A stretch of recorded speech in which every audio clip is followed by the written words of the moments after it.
capítulo de número 11, versículo de 1 a 5.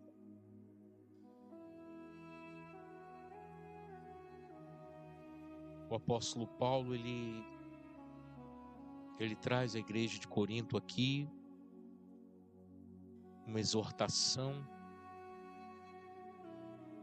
Como é importante nós nos alimentarmos dessa palavra nessa noite, amém?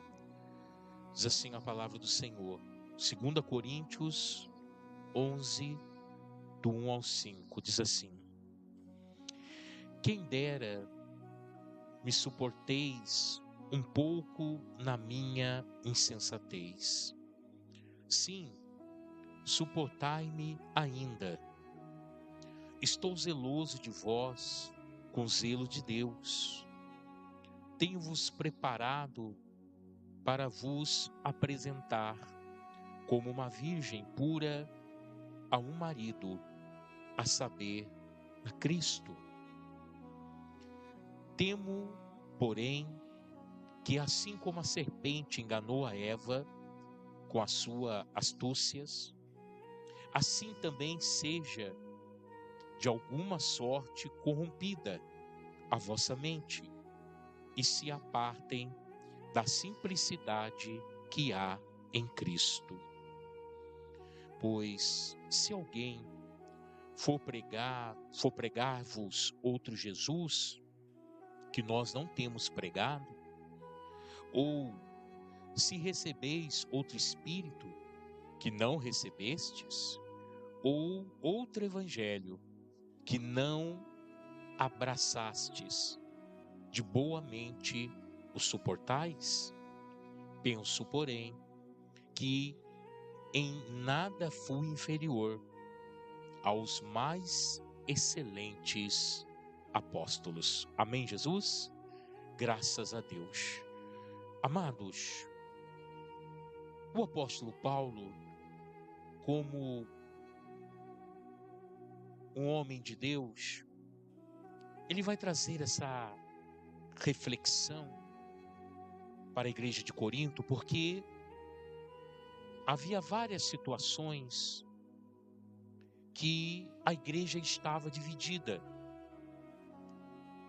Como nos dias de hoje que nós estamos vendo, há muita linha de raciocínio e há muitas coisas sendo pregadas e anunciadas sem a devida veracidade da palavra do Senhor.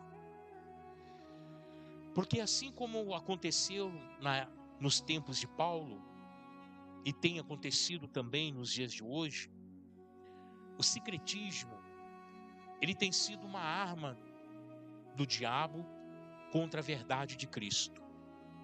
Porque o sincretismo é você pegar uma verdade, mas fantasiar aquela verdade de mentiras, de possibilidades, de chances, que você acaba criando no seu próprio coração, acaba criando expectativa na sua vida para poder saciar a vontade que está dentro de você. Uma vez que a palavra de Deus, ela nos dá um diagnóstico que o ser humano ele é decaído, que o ser humano é mau de natureza e ele precisa do perdão de Deus. Ele precisa reconciliar com o Senhor, porque senão o seu destino é o inferno. Mas na época de Paulo, já haviam pessoas pregando Jesus de uma outra maneira. É como hoje, nós vemos que muitas pessoas pregam que Jesus é amor, mas não pregam que ele também é fogo consumidor. As pessoas pregam que Jesus aceita tudo, mas a palavra do Senhor diz que se nós não renunciarmos a nós mesmos, não seremos os seus discípulos. Nós estamos vendo a hipergraça, que é a justificação do pecado, sendo que a palavra de Deus, dita pelo próprio Senhor Jesus, que não é o pecado justificado, mas sim o pecador. Porque se uma vez eu justifico o pecador não pode voltar a pecar mais.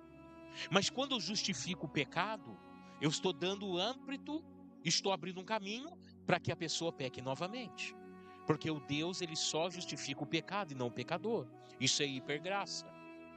Então, da mesma forma que acontecia com Paulo, que estava acontecendo na igreja de Corinto, nós estamos vendo hoje aqui. Então, Paulo vai falar do seu cuidado, do seu zelo. Porque para muitas pessoas que queriam seguir um outro caminho, uma outra linha de raciocínio, ou queria ir para uma igreja mais liberal, mais aberta, onde ele pudesse, dar uma olhadinha no carnaval, fazer quadrilha, enfim, curtir o mundo, fazer balada dentro da igreja. Aí Paulo vai dizer: quem dera me suportaste um pouco na minha insensatez. Sim, suportar-me ainda. Por que Paulo está falando que alguns ainda vão ter que suportá-lo? Porque Paulo, ele está lutando contra a mentira do diabo. Ele está lutando contra o secretismo. Ele está lutando contra linhas de pensamentos que estão banindo o verdadeiro evangelho, que estão querendo derrubar por terra a verdadeira mensagem de Cristo, trocando-o por uma falsa mensagem. É isso que nós precisamos entender. Nós precisamos servir a Cristo de uma maneira certa, correta e honesta. Nós não podemos servir a Cristo como nós queremos, né? E aí ele vai dizer: estou zeloso de vós. Quer dizer, toda a minha chateza, toda a minha dureza, toda vez que eu venho e chamo a atenção de vocês, é por causa do meu zelo. Por que Paulo era zeloso com a igreja? Porque ele não queria que ninguém se perdesse. Ele não queria que o seu trabalho fosse em vão. Então, hoje não é diferente. Hoje existem os pastores zelosos e existe aqueles que não têm nenhum zelo e vêm com o secretismo, com a inverdade através de evangelho. E aí ele vai dizer: estou zeloso de vós com o zelo de Deus. Ele está falando: eu amo vocês da mesma forma que Deus ama vocês, né? E ele diz: e tenho-vos preparado para vos apresentar como uma virgem para um marido, a saber, a Cristo. Então o que Paulo estava fazendo? Preparando a igreja para se encontrar com Cristo. E nós nos encontramos com Cristo havendo inverdade em nós? Não. Nós vamos nos encontrar com Cristo havendo alguma contaminação em nós? Claro que não. Nenhum marido, ainda mais Cristo, vai querer uma noiva corrompida, vai querer uma noiva que o trai. Não. E quando eu falo de traição da igreja, estou falando de idolatria. Estou falando de pessoas que têm uma linha de raciocínio que está sendo pregado um evangelho para ela, que tudo pode, que não tem nada a ver, que as consequências são essas. Jesus te ama, Ele te entende. Mas o arrependimento, meu irmão, ainda é o caminho que se leva a Deus. Se nós não confessarmos o nosso pecado, se nós não abrirmos mão da velha vida, se o velho homem não morrer, não há transformação de vida. Então Paulo estava preocupado com esse secretismo. Então ele vai dizer: estou preparando vocês como uma virgem pura para o marido. Quer dizer, sem contaminação, sem traição, sem perdição. Estou preparando vocês. Então por isso que Paulo era zeloso. E o zelo de Paulo chegava ao ponto de repreensão. O zelo de Paulo chegava a ponto, aleluia, dele colocar de banco, dele chamar de lado, dele tirar alguém. Chegava ao ponto. E ele pede para que eles: olha, suportai-me mais um pouco, E aí ele vai dizer no versículo de número 3, aí então ele escancara. Por que ele está agindo daquela forma? Por que ele é tão zeloso com a igreja? Ele está dizendo: temo, porém, que assim como a serpente enganou a Eva com as suas astúcias, assim também seja de alguma forma corrompida a vossa mente. Porque ele cita a corrupção que aconteceu no começo do mundo. Ele cita a queda de Adão e Eva. Ele está citando a queda para aqueles irmãos de Corinto. E isso serve para nós nos dias de hoje. Porque Eva, ela foi corrompida pelas astúcias, é claro, da serpente. Mas não só ela, também Adão. E ambos caíram. E tiveram que ser banidos da face de Deus. Da mesma forma nós encaramos essa certeza hoje. De todas as informações que nós recebemos, de todas as coisas que estão sendo trazidas ao nosso conhecimento, vemos que a maioria dessas informações nos leva a negar a Cristo. Porque é um bombardeio diário, com milhões de informações diárias, para te manter distante de Cristo. Para que você perca a tua salvação, a tua comunhão com o próprio Deus. E fora os mensageiros do diabo, pessoas que estão pregando um evangelho que não existe, pessoas que estão pregando o que não é a palavra de Deus. E nós vemos muitos aí hoje pela internet, alguns deles até fazendo sucesso. Uma vez eu ouvi uma pessoa falando assim: o pastor David Leonardo. Eu falei: mas que pastor? Ele foi ungido por quem? Por onde ele foi levantado? Qual é a igreja dele? Ele é coach. E tem um youtuber que toda vez ele coloca lá, né, os principais pregadores que pregam heresia, que não está na Bíblia. E quem lidera? David Leonardo. Por quê? Porque ele mexe com o ego, com as emoções, com a autoestima das pessoas e não com a fé. As pessoas choram e choram e choram. Uma vez eu ouvi uma frase que mudou a minha vida: chorar não é a solução, crer é a saída. Isso mudou a minha vida. Amém? Aí choro, sai lá aliviado de tanto chorar, mas a vida continua a mesma, porque não há poder nessas palavras. Quem está entendendo, diga amém. Então, era a mesma coisa que acontecia nos tempos de Paulo, em Corinto. Aí ele diz que da mesma forma que a Eva foi enganada, temo que vocês também sejam, pela corrupção da vossa mente. Então, qual é o campo de batalha na vida do homem? A mente. Porque quem controlar a tua mente, controla a tua ação. Quem controlar a tua mente, controla toda a sua vida. E há uma batalha travada entre o bem e o mal, para ver quem controla a mente do ser humano. O diabo está tentando controlar a tua mente, porque ele deseja levar a tua alma para o inferno. Jesus Cristo, através do Espírito Santo, quer controlar a tua mente, porque ele tem o desejo de levar a tua alma para o céu. Então, o campo de batalha, o maior campo de batalha que existe na vida do homem é a mente. E vai haver essa batalha enquanto você tiver fôlego de vida. E nós precisamos entender que nós precisamos ficar com a palavra de Deus. Não podemos cair no negacionismo, não podemos cair na conversa do diabo e começar a achar que tudo pode. Sendo que há padrões, sendo que há limites, sendo que há valores que nós precisamos defender. E aí Paulo vai dizer: tenho, porém, que assim como a serpente enganou Eva com as suas astúcias, assim também seja de alguma sorte corrompida a vossa mente, e se apartem da simplicidade que há em Cristo. O que ele fala aqui? Simplicidade que há em Cristo. Eu não preciso de um jogo de luz. Eu não preciso de uma igreja de parede preta. Eu não preciso sabe, enfeitar o pavão para pregar o evangelho. Quem está entendendo, diga amém. A palavra de Deus já tem poder por si própria. A palavra de Deus, ela vai e faz aquilo que apraz o coração de Deus. Então eu não preciso ficar enfeitando o pavão para pregar a palavra.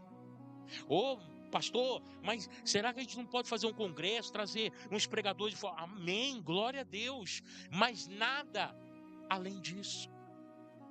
Amém? Porque senão o que eu faço?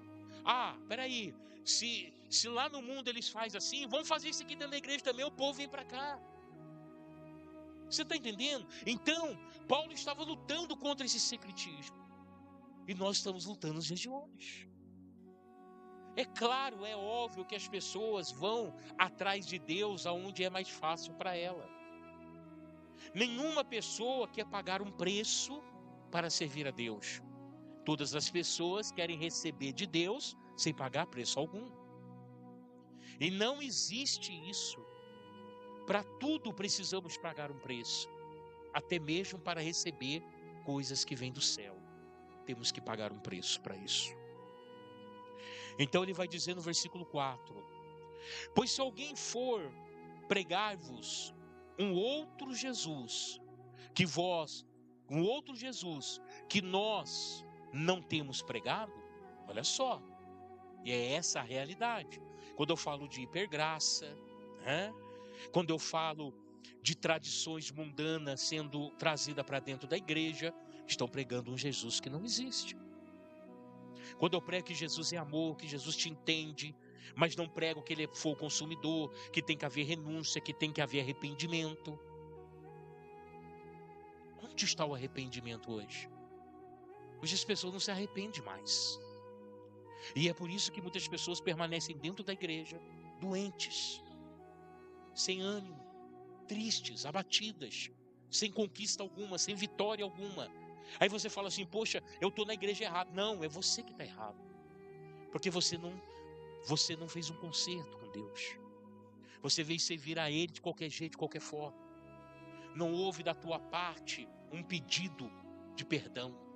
Não houve da tua parte arrependimento.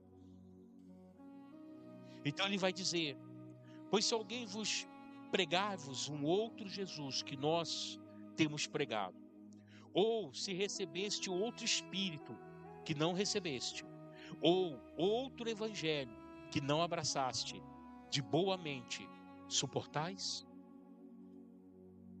O que ele estava dizendo? Será que se chegar alguém que pregar uma mentira para vocês, vocês vão suportar?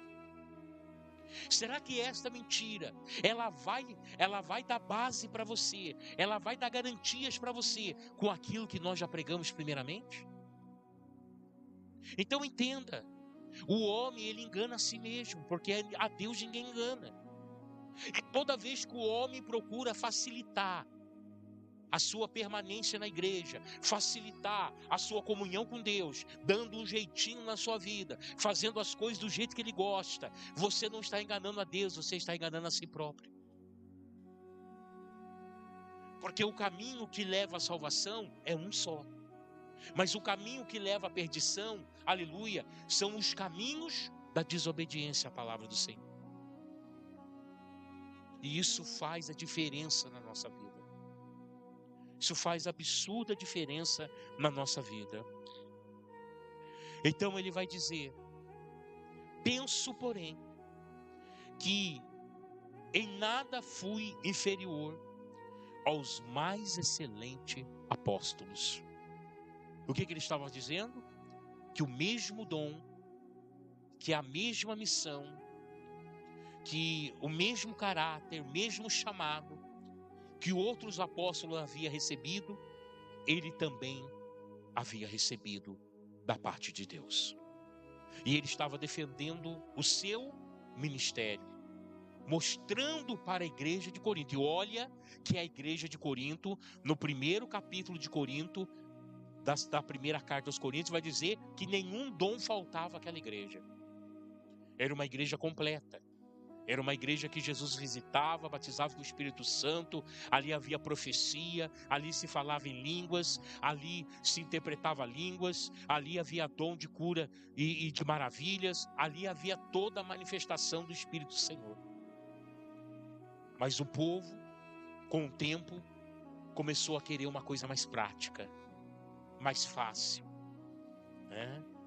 E isso tirou a essência, tirou a presença do próprio Deus do meio deles. Então, amados, nós já estamos vivendo esses dias também. Há muitas coisas na internet, há muitas coisas na televisão, há muitas coisas, meu irmão, neste mundo que vai nos levar para a perdição, se mantemos com atenção nessas coisas. Paulo disse: todas as coisas me são lícitas, mas nem tudo me convém. Então, por que Paulo falou que todas as coisas eram lícitas? Ela era lícita buscar informação, era lícita conhecer, era lícita entender porquê daquele movimento, mas não era para ele. Ele diz: todas as coisas me são lícitas, mas não me deixarei ser dominado por nenhuma dela. O homem, ele precisa entender todas as coisas. Então existe um movimento aqui que todo mundo está falando que é Deus. Aí você precisa entender aquele movimento. Não, pera, deixa eu entender, deixa eu ver se isso aqui é Deus mesmo. Aí você vai lá e entende que aquilo lá não tem Deus coisíssima nenhuma, que aquilo ali é um movimento do inferno para enganar as pessoas. Então aquilo ali não é para você. Amém?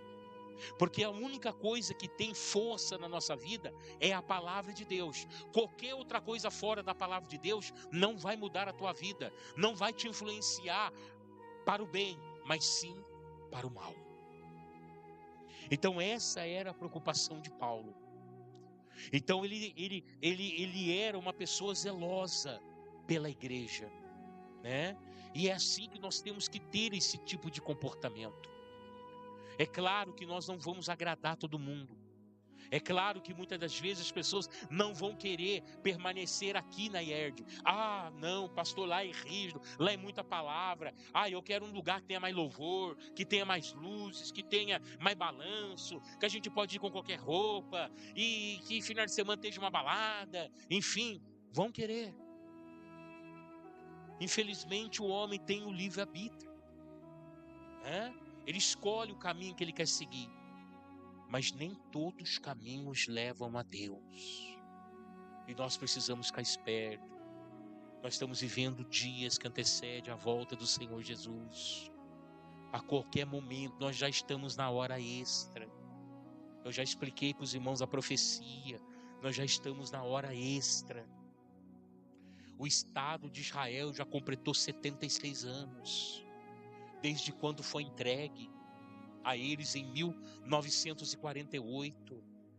A palavra do Senhor diz no livro de Salmos que a vida de um cristão é de 70 anos. Passou disso, é cansado e é fado.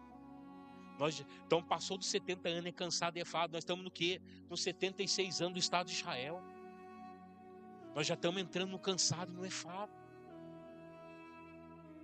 Nós estamos vendo aí guerra em vários países, terremotos em alguns lugares, destruição por causa de enchente, a tsunami.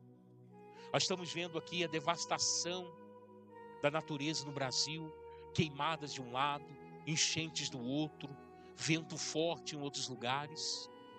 Nós estamos vendo. O que é isso, pastor? A palavra do Senhor diz que o final dos tempos, Jesus disse, seria como a grávida. Então, esses sinais já são aqueles sinais que a mulher tem, as contrações para ter o filho. Então, esses sinais que nós estamos vendo acontecendo já são as contrações. Porque quando a mulher, que é a igreja, gerar esse filho, é a volta de Jesus para buscar a sua igreja. E nós já estamos nas contrações. A terra já está nas suas contrações. Então, irmãos, que nós possamos ficar com a palavra do apóstolo Paulo. no nosso coração. E não deixarmos que nada corrompa a nossa mente. Que a nossa mente seja controlada somente pelo Espírito Santo. Para isso eu não vou deixar nada entrar no meu coração. Para isso eu não vou deixar nada dominar a minha mente que não seja de Deus. Por quê? Porque eu não vou dar ênfase, eu não vou dar lugar, eu não vou dar chance para que o diabo controle a minha vida. Quem está entendendo, diga amém. Amém, Jesus? Graças a Deus, né?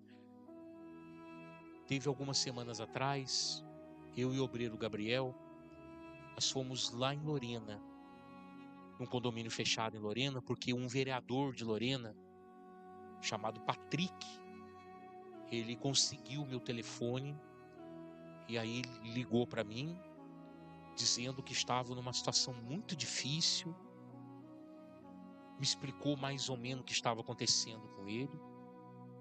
E ali naquela conversa, em poucas palavras, eu pude perceber que era uma ação maligna na vida dele. E nós marcamos um encontro com ele, lá nesse condomínio fechado, onde ele tem uma casa, para fazer uma oração pela vida dele. Ele é católico. Eu falei, posso ir, né? Vou até a tua casa para orar por você. Não, nossa, pastor, vem então, eu preciso. Ele mesmo disse com as suas palavras que ele estava em busca de um padre exorcista. Ele falou isso aí. Eu estava em busca de um padre, mas daí me falaram que eu não precisava de um padre, sim de um pastor. E me indicaram o Senhor. Eu falei, amém. Nós fomos lá, eu, o Gabriel, chegamos lá na casa dele. E ali dentro da casa dele, ele conversando, falando junto com a noiva dele, tudo que estava acontecendo. E quando eles estavam falando, eu fechei o meu olho e ali Deus mostrou o que aconteceu dentro daquela casa. Uma consagração ao diabo. A pessoa que morava ali antes pegou vela preta e vela vermelha e ela pingou aquela vela até acabar no solo daquela casa, no chão daquela casa, consagrando aquele lugar a Satanás. Quando eu falei isso para ele, ele ficou atemorizado. Aí nós fomos para um cômodo da casa e ali eu fui orar para ele. E quando nós começamos a levantar um clamor a Deus ali, manifestou um demônio na vida dele. Ele caiu ali. Também a noiva manifestou mal nela. Então veja que quando o diabo ele consegue ter acesso à sua mente, ele vai controlar todo o seu corpo, as suas atitudes, as suas ações, até que você caia na real e veja que você precisa de ajuda. Então, meus irmãos, fique com a simplicidade do Evangelho. Não invente nada, mas nada, para poder, vamos dizer, é como a gente cozinha, né? A gente está cozinhando lá, daqui a pouco você está fazendo um caldo, uma sopa, o negócio está meio ralo, aí você vai querer incrementar o negócio, engrossar aquele caldo, né? Aí vai colocar um pouco de cor, um pouco daquilo, para engrossar. Você não precisa fazer isso com a obra de Deus. Você não precisa fazer isso com o Evangelho. O Evangelho de Jesus Cristo já está com o tempero certo. O Evangelho de Jesus Cristo já está na altura certa. Ele já tem as palavras certas. Então não precisa inventar mais nada. A própria palavra de Deus cura, liberta, transforma e batiza com o Espírito Santo. Amém? Vamos ficar de pé em nome de Jesus?